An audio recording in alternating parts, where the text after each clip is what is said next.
Hey guys, it's Hannah and this is Bookworms Talk, and today I'm going to show you what I have on my Kindle. It has been a few years since I've done one of these, and I've recently started doing something a little different with my Kindle, and that's adding anything from my to-read list or things that have randomly spiked my interest that I use Goodreads for, actually downloading samples of those on my Kindle, which seems like such a duh thing, like that's what everyone does. I don't know why I don't. But anyway, I've added a lot to it and I thought it would be fun to do another one of these. It's been a couple years since I have done one, and I might give you a good insight on things that I plan to be reading in the future, and maybe things that I've recently read that I have yet to review because I've been reading again. I just haven't been reviewing again. Apologies. But without getting too much into that, I'm going to give you a little tour of what's on my Kindle. So, brief overview. Some of these are from a recent video I filmed. I read a couple from those. Actually, I read from those. First book I have over here in the top left corner is called Love Unscripted by Tina Reber. This has to do with acting. I know that's such a lame, barely much of an explanation of what the book's really about, but that's as far as I've gotten so far. Then the next one here I have is The Ghost Writer. This one is by Alessandra Torre. That's that one. Oh, so that moved. Maybe I won't do that again. Then the next one I have is True Love Story by Willow Astor. Now that one I am so excited to read. I really like her writing style. I hadn't actually read anything by her before. And it starts off at an airport, which is like such a thing for me. I love airports. I love books based in airports. Wrote a screenplay or two based in one. I think the beginning of a book based in one as well. Then I have Before You by Marnie Mann. This one I definitely have had recommended by a couple of you guys before, so I finally picked that up. It's also been on my to-read list for a bit. Then over here I have I'm Happy and Other Lies I Tell Myself by Trish Anderson. I read a little bit from that as well in my latest reading your favorite, or reading books I've been meaning to read, is more what the theme is for that video. Then I have Lady Chatterley's Lover by D.H. Lawrence. Then over here I have many a copy of Wuthering Heights, but I thought, like in physical copy, I thought maybe I should just add it to my sample, so I don't know. It's always with me. I'd be inclined to actually dive into it one day. Same story with Pride and Prejudice. I'm planning on doing a reading the beginnings of like a couple particular classics, and those two will be featured there. I also have The Bell Jar by Sylvia Plath. I've meant to get this in like a physical copy for ages, but then I thought, it's poetry. Maybe I should get it in a digital copy so I can refer to it more frequently and easily. But anyway, I just have the sample of it for now. Then I have Brave New World. I never know how to say this man's name, but everyone knows what Brave New World is. I've heard it's in the same vein as, what's it called? 1984. I don't know how true that is. Then moving on, I have gone through a bit of a Daphne Du Maurier kick. I have been reading Rebecca for a while, and I'm kind of pacing myself. It's a slower read for sure, but I really just enjoy her style. So I picked up Jamaica Inn as well as Frenchman's Creek, which I think I'm more excited about this one than this one. I also have My Cousin Rachel, but I have an, physical copy. Then I have this one over here called The Girl with a Clock for a Heart. I've had this on my to-read list for so long. They've changed the cover of it a couple times actually by now. It's supposed to be more of like a thriller mystery. Then I have The Glass Menagerie, I'm pretty sure is how you say it. It's a Tennessee Williams play. It's really small. I've heard other people in high school read it, and I never got that chance, and I was jealous, and I got a sample of it. I have another one of his things later on, you'll see. Now this one I have called Night Train to Lisbon by Pascal Mercier. Really, my French is astoundingly great, can't you tell? I loved the movie. I thought it was brilliant, and I've wanted to read the book since. The movie's just fantastic. I don't know where it's available, or if it's even available still. It's been years, but I've talked it up.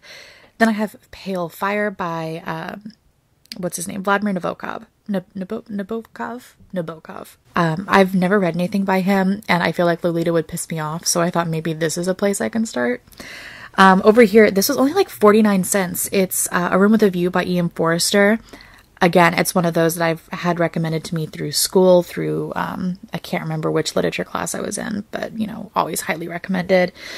Now on to things I've had for longer.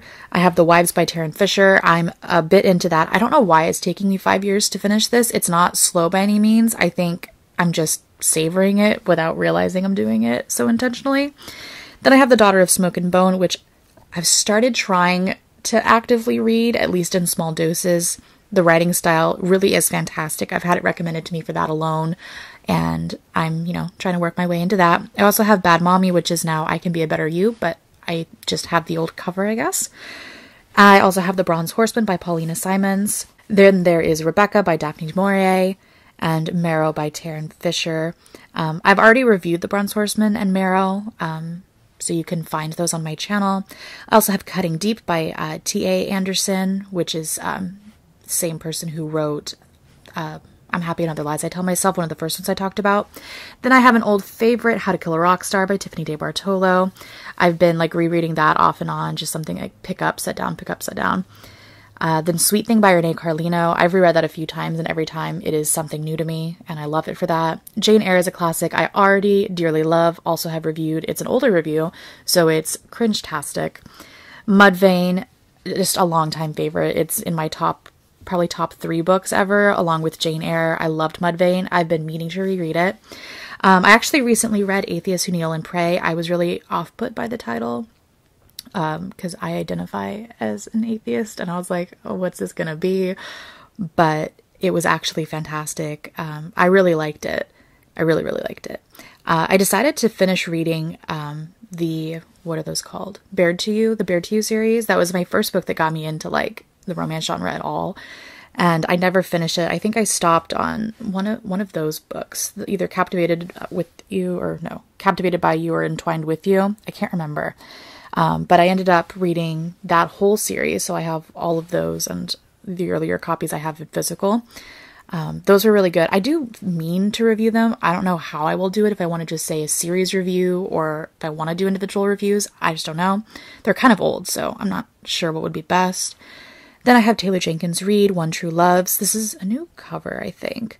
I have this in physical copy. I'm almost done with it. I more have it here as a reminder to myself to actually freaking finish reading it. It's been years. I probably should just start from the beginning. Then I have The Opportunist, another favorite, Terence Fisher.